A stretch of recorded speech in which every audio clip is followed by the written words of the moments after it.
તો કથામાં આપણે બેસીએ. બિનુ સત્સંગ વિવેક ન હોઈ, અન રામ કૃપા બિનુ સુલભ ન સોઈ. બિનુ સત્સંગ વિવેક ન હોય. સત્સંગ ક્યારે મળે કે રામ કૃપા બિનુ સુલભ ન સોઈ. સત્સંગ વિનાનો વિવેક ન હોય. હવે યુવાનો બેઠા ને એટલે વિવેક શબ્દની સરળ ભાષામાં વ્યાખ્યા કરી દો. વિવેક એટલે હું કે તમારા ફોર વ્હીલમાં સામે કાંટો બતાવતો હોય કે આ ફોર વ્હીલ છે એ પર કલાક 240 કિલોમીટર હાલશે કે 180 કિલોમીટર હાલશે. ક્યાં સુધીનું હોય મીટર? મને એ ખબર નથી, આવડતી નથી કઈ. ક્યાં સુધીનું હોય જેવી ગાડી, પણ 10 થી લઈ 10, 20, 40, 60 એવું બધું લખેલું હોય કે આ ગાડી પર કલાકે 180 કિલોમીટર હાલશે. અને હા કે એની લેબોરેટરીમાંથી પસાર થઈ ગઈ, હાંકો તો હાલે પણ હકાય નહીં, એનું નામ વિવેક. ત્યાં સુધી કાંટો પોતાડી ન દેવાય ને આપણે આપણી કેપેસિટીમાં રહેવાય, એનું નામ વિવેક. એક છોકરાને બાપાને પગે લાગીને કીધું કે બાપુજી તમારી નવી ઓડી આજે લઈ જાઉં છું, મને આશીર્વાદ આપો. એમ કેમ ઘુમરો મારી અને ઓખાથી પાછો આવતો રહું. એટલે ને બાપુજી આશીર્વાદ દીધા, જા બેટા મારા આશીર્વાદ તારી સાથે છે, તું બેટ દ્વારકા સુધી ઘુમરો મારી આવ, એમ કેમ પાછો આવતો રે. પણ એક દીકરા તને ચોખવટ કરી દઉં કે શું કે મારા આશીર્વાદની ઝપટ છે ને એ 100 કિલોમીટરની છે, એનાથી વધારે જાય ને તો મારા આશીર્વાદ વાહે રહી જાય.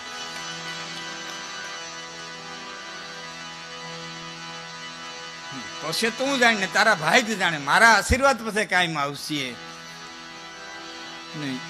એમ દરેકે પોતાની મર્યાદા સમજી લેવી જોઈએ કે મારી મર્યાદા શું છે, મારે ક્યાં બેહવું, ક્યાં ઉઠવું, ક્યાં જાવું, ક્યાં આવવું, ક્યાં ખાવું, હું ખાવું. બસ આનું નામ વિવેક. આથી વિશેષ કાંઈ કામવાનું છે નહીં. હું કોની દીકરી, હું કોની ભાણેજ, હું કેનો ભાઈ, હું કેનો બાપ, હું કેનો કાકો, મારે ક્યાં બેહવું જોઈએ, ક્યાં ઉઠવું જોઈએ, કેની હારે બેહવું જોઈએ, હું ખાવું જોઈએ. બસ આનું નામ વિવેક. એટલે જીવન જીવી ગયા. આમાં કે લાંબુ કંઈ હું વાંચવાની જરૂર નથી. તમે એમ કહો કે આ રમણ બાપાને ત્યાં બહુ મજા આવી, સપ્તાહ હતી. આજે હું જમવામાં હતું એલું કંઈક હતું, આવી ટોપરા પાક જેવું કંઈક હતું. ટોપરા પાક હતો ને, ટોપરા પાક હતો આજે કે આજે જમવા બેઠા હતા સાંજે ટોપરા પાક, મજાનો ટોપરા પાક હતો. 4 ઢેફલા ખાધા એટલે આનંદ આવી ગયો. 4 ઢેફલા ખાધા એટલે આનંદ નથી આવ્યો, ચોથી અટકા એટલે આવી ગયો. જો વધારે બીજા 4 લીધા હોત તો જામનગર ઇવનિંગમાં હોત તો ક્યાંક અટકતા આવડ્યો, મારે ક્યાં અટકવું. બસ આ વિવેક. અને આ વિવેક ક્યાંથી મળે? એ કથામાંથી મળે, સત્સંગમાંથી મળે. મનુષ્ય દેહ મળ્યો છે તો થોડો સત્સંગ કરી લેવો જોઈએ. બડે ભાગ માનુષ તન પાવા, અન સુર દુર્લભ ગ્રંથન સબ ગાવા. બડે ભાગ માનુષ તન પાવા. કેટલાય જન્મોને અંતે આ મનુષ્ય દેહ મળ્યો છે. બહુનામ જન્માનામ જ્ઞાનવાનામ પ્રબધ્યતે. ભગવાન કૃષ્ણ કે છે અનેક જન્મોને અંતે જ્ઞાની બનાય છે. એ જ્ઞાની બનવાનું ઠેકાણું આ મનુષ્ય જન્મ મળ્યો છે. દેવતાઓને દુર્લભ આ અવતાર છે ને, દેવતાઓને દુર્લભ છે. હા, દેવતાઓને પરમાત્માને પ્રાપ્ત કરવું હોય તો માણા થવું પડે, પરબારો ન જડે.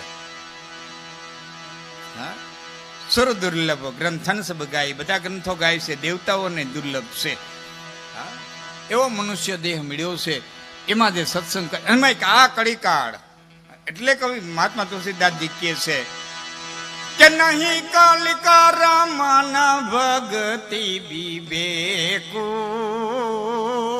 એ રામ નામ અવલંબન એકુ. નહીં કલિકા રમન ભક્તિ વિવેકુ. બહુ કર્મ નહીં થાય લાંબા. હા, તમારે મોટા મોટો યજ્ઞ કરવો પણ શુદ્ધ બ્રાહ્મણ ગોતતા ગોતતા મોઢે ફીણ આવી જાય.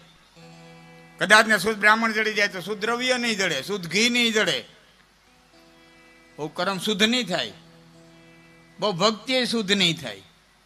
હા, ભક્તિ કરવી છે. બેનો બેઠા લે કડી કહું. હા, જો બે બધાનું લેતો રહે, થોડું થોડું મને મજા આવે. બેનો બેઠા લે કડી કહું કે ભટકી ભટકી થઈ ભગતાણી લાલાન લાડ લડાવે. ભટકી ભટકી થઈ ભગતાણી લાલાન લાડ લડાવે.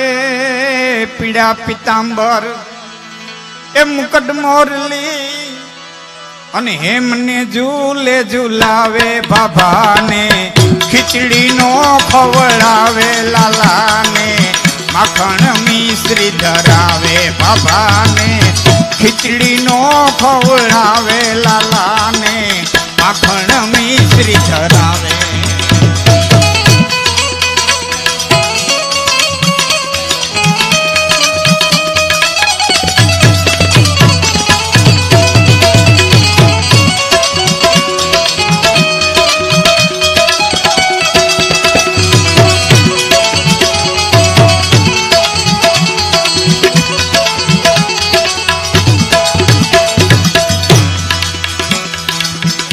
ભક્તિ કરો તો સંપૂર્ણ શરણાગતિ ની કરો. આ બધા છે ને આડંબર છે.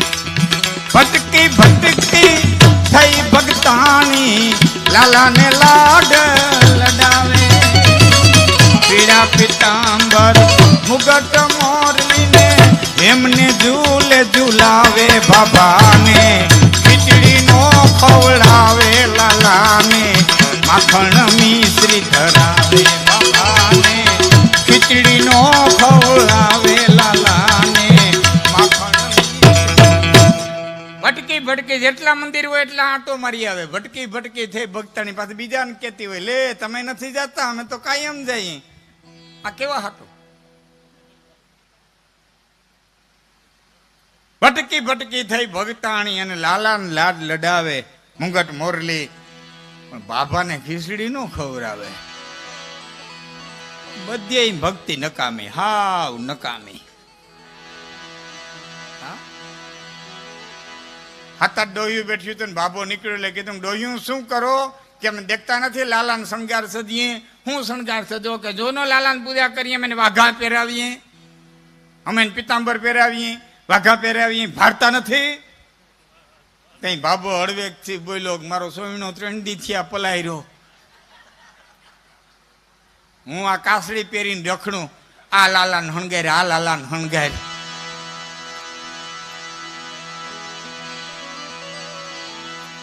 આ બધી મામા આડંબરની ભક્તિ છે. ભક્તિ તો સરળ હોવી જોઈએ, તમારા જીવનને ડગલે ડગલે કામ આવનારી ભક્તિ હોવી જોઈએ.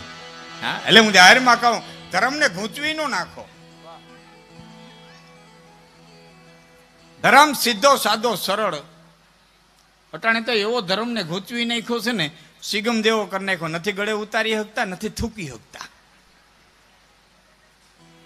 પેલા શીરા જેવો કરી નાખ્યો. મેં થોડીક વાર પેલા કીધું ને એવો સીધો સાદો મામા આપણો ધર્મ.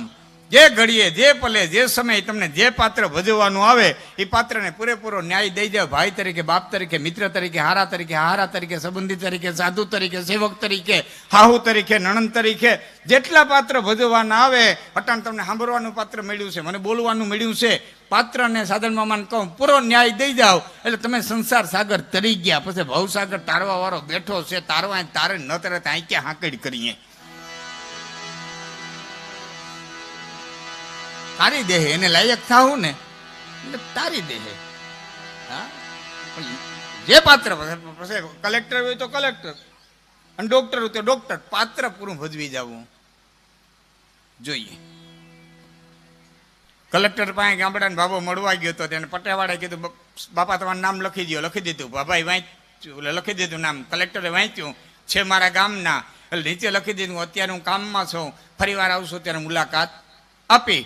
પટાવાળે કીધું, સાહેબ નહીં મુલાકાત આપે, જવા દો બાપા, નીકળી જાઓ. કે કેમ? કે લખી દીધું હું કામમાં છે, ફરી વાર આવશું ત્યારે મુલાકાત આપશે. બાપા કે બાપા વયો જાય ઘીરે, પણ લે આ હું લખી દઉં નહીં ત્યારે સાહેબને મચાઈ આવી. બાબાએ વાહે લખી દીધું કે સાહેબ તું કામમાં છો એટલે તારું કામ છે, કાલે સવારે કામમાંથી ઉતરી ગયા પણ તારું કઈ કામે નથી. આ તો કામ માથે હોય ને કામ કરી લઈએ, હા પોતાની ફરજ પૂરી બજાવી લઈએ. હા હાહુ તરીકે ને હા એક વહુ હતા ને, વહુ બહુ હોશિયાર હો, હાહુ પાસે કામ કરે છે. મારા સાસુ જેવી તો રોટલી થાય જ નહીં. હાહુ અરખમાં કરી નાખ્યો. મારા ફૂઈ જેવા આથણા કોઈ દી થાય જ નહીં, એ કરી નાખે. મારા ફૂઈ જેવી ચોખાઈ કોઈ નહીં. હાહુ મંડે વારવા હતા તો હામીનું લઈને છોકરો વર્તી ગયો, ભાઈ હોશિયાર છે. એક દિન બાને કે આ કામ કરાવીને તમને તોડવી નાખશે, આ ખોટે ખોટા વખાણ કરે છે, કાલ કામ કરજો. કે હું કે તમે મને જો વારવા ફળ્યું, હું તમારા હાથમાં હાવણીનો જટી લઈ એટલે ભૂંડી લાગશે તો આફડી વારવા આવશે. પછી આપણે મા દીકરો બે હાવણીનો મૂકી દે. હું ડોળિયા હાવણીનો લીધો મીડિયા વારવા.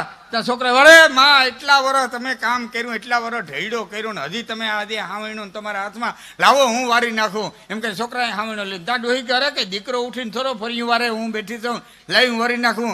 ત્યાં હવે ડોકું કાઢીને કીધું એમાં મા દીકરો બાંધો, હું એક દી આવારો ને એક દી આવારો.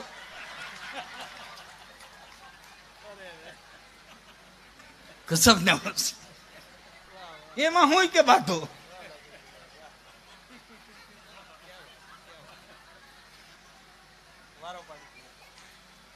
પાત્ર ભજવી જવું.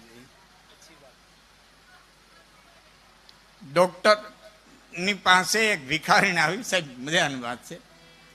એટલે સાહેબે જોયું કે ગરીબ છે એટલે ડોક્ટરે પોતાનું પાત્ર ભજવ્યું કે જા તારા પૈસા જોતા નથી, ગરીબના પૈસા મારે શું લઈને કરવા. એને દવાઈ મફત દીધી, એનું જે કે તપાસ કરવી હતી એ મફત કરી, પૈસા ન લીધા. પગથિયા ઉતરી ગઈ, પાછા પગથિયા ચડી. સાહેબ તમે મને મફત તપાસી દીધી, મફત દવા દીધી, મારા ફોટા પાડ્યા, રિપોર્ટનું તમે કાંઈ ન લીધું, તમારો ખૂબ ખૂબ આભાર. પણ એ સાહેબ તમારે ખાવાનું જ ન કીધું, મારે હું ખાવું હું ન ખાવું. ડોક્ટર કહેતા માગ્યું જડે ખાવું, ન જડે ને પરેજી. તારે અહીંયા ક્યાં સફરજનના હુંડા ભર્યા.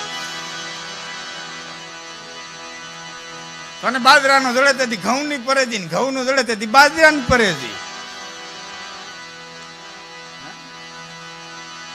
ગામડાનો ભાભો ડોક્ટર પાસે ગયો તો ડોક્ટરે મોટા મોટા ટીકડા જોઈ અને બાપાને દીધા, બાપા આ ટીકડા તમારે ખાવા પડશે. બાપા એવડેલા ટીકડા મારે ગળે ન ઉતરે. કે બાપા તમને કેળા ભાવે? કે હા. કેળાને બટકામાં ટીકડી નાખીને બટકું ગળી દેવું. એ 3 દિન દવા પૂરી કરીને આવ્યા, ભાભામાં કાંઈ ફેર નહીં. એટલે સાહેબે કીધું મારી દવાથી હારા ફેર પડી જાય ને ભાભા તારામાં કેમ કાંઈ ફેર ન પડ્યો? કે સાહેબ ક્યાંથી પડે? કે કેમ? તારી દવા ગરમ કેળું ટાઢું, એ બે હામ સમજી લે, મારામાં કાંઈ ફેર ન પડે. હા ગજબની બુદ્ધિ વાપર્યો. હા મૂળ મુદ્દો મારો એ હતો. થોડીક વાત તમને હાંસીને એટલા માટે કરી કે ડોક્ટર તરીકે પાત્ર મળ્યું તો ડોક્ટર તરીકે અને ક્લાર્ક તરીકે મળ્યું હોય તો ક્લાર્ક તરીકે પણ તમારા પાત્રને પૂરો ન્યાય દઈ જાય એટલે કાળીઓ ઠાકર અખીડો અમ્માનનો માલિક તમારી માથે રાજી રહે, રાજી રહે. આટલો ધર્મ અહીં બધાવી દેવાનો છે. આવો સીધો સાદો ધર્મ. એટલે તુલસીદાસ જે કીધું છે કે નહીં કાલિકા રામન ભક્તિ વિવેકો, એ રામ નામ અવલંબન એકો, અને કલિકા રામ મલ મૂલ મલિના, પાપ પયો નિધિ જન્મ. આવો કળીકાળ, આવો કળીકાળ. ગોવિંદ બાપુ આખો યુગ જ અવરું આવ્યો. હા ઢોર બેઠા બેઠા ખાય, માણા ઉભા ઉભા ખાય. સાહેબ ઢોર બેઠા બેઠા ખાય. હવે ગૌશાળામાં કોઈ ગાયું છોડતા નથી, બિસાડી બેઠી બેઠી ખાય. ઢોર બેઠા બેઠા ખાય, માણા ઉભા ઉભા ખાય. આ જેટલું વાહન બને એટલું માણા હાટું જ બને. મોટરસાયકલ થી માંડીને 4 વ્હીલ સુધી જેટલા બને વાહન એ બધા માણા હાટું જ બને, છતાં ઢોર વાહનમાં જાય. ઢોર વાહનમાં જાય. તમારા દીકરાના લગ્નમાં ઘોડી આવશે તો મેટાડોરમાં આવશે. અહીંથી કોઈ ભેં વેચશે ટુકડી સુધી તો તરત મેટાડોર બંધ છે. ઢોર વાહનમાં જાય. માણા હાલીને ઉપડ્યું, કોઈ દ્વારકા કોઈ ચોટીલા કોઈ વાન કોઈ વાના નીકળ્યું, હાયલું જાય. ઠીક છે, ભક્તિને ખાતર હાલે છે. આપણે એને પ્રણામ કરીએ છીએ. પણ કોઈને ડોક્ટરે બીવરાવ્યા હતી, ડાયાબિટીસ વાળા, કોલેસ્ટ્રોલ વાળા, બીપી વાળા, એ 4 વાગ્યા સડા પહેરીને ઉપડ્યા, ધોડ્યા જાય, ધોડ્યા 4 વાગ્યામાં જોવો તો એની જ તાણી ન હોય હો. અને હમણાં ભરતી આલી છે એટલે એ જુવાનડા ઉપડ્યા છે, પોલીસમાં જવા વાળા, પીએસઆઈમાં જવા વાળા, એ ધોડ્યા. એટલે આખી દુનિયા ધોડી જાય, ક્યાં જાય કઈ નક્કી નથી, પણ ધોડી જાય. જ્યાં સાંભળે ત્યાં દોડે, જે જોયું ત્યાં દોડે. હા, આવો કડી કાળ આવ્યો છે, આખો યુગ જ અવડો આવ્યો છે. આ યુગમાં જેટલું બને એટલું ભજન કરી લેવું જોઈએ. હા,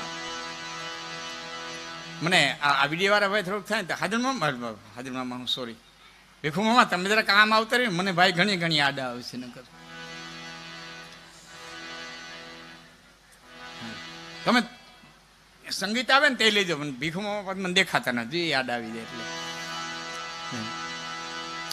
પણ હવે ફરી વાર મારી વાતો ધ્યાન દેજો. મારે 1-2 પ્રસંગો આપને કહેવા છે. દ્વારકાધીશ કાળિયા ઠાકરના સાનિધ્યની માલિકો મળ્યો છું. 1-2 પ્રસંગો આપને સમક્ષ રજૂ મારે કરવા છે. પણ ધીમે ધીમે હે, હા, આહિર સમાજ અહીંયા અમારે ભાઈ જગદીશભાઈ યાદી અપાવી છે. આ યદુનંદન, આ બધું આહિર સમાજ. ધર ધમણા પાંડર હિંગા અને જોકુડ આહિર નોય. ધર ધમણા પાંડર હિંગા અને જોકુડ આહિર નોય. તો મેયું માગણ અને મંડળી કેના અધર ઉચાળા હોય. ધર ધમણા પાંડર હિંગા અને જોકુડ આહિર નોય. એવા યદુનંદન, એવા ભગવાન શ્રી કૃષ્ણ વંશજો મળ્યા છે. ત્યારે સરળ જે ધર્મની હું વાત કરું છું. મુઠ્ઠી ભરીને જુવારના દાણા નાખો તમારા આંગણાના માલિકો એટલે પારેવા આવે. મુઠ્ઠી ભરીને ચોખા નાખો એટલે ચકલા આવે. 2 મણ લીલું નાખો તો માં ગવેત્રી આવે. મુઠ્ઠી ભરીને હાથા મોતી નાખો તો કદાચ ને રાજ હંસાવો હોય તો આવે. અને એના આંગણાના માલિકો ઉકેડો કરો એટલે ગધેડા પાટું આવે. તો આપણે જેવું આંગણું તૈયાર કરી એવા પધારે. પિતા કા પુણ્ય પુત મેં પ્રકાશે, માવતરના જેવા પુણ્ય હોય એવી પરજા થાય.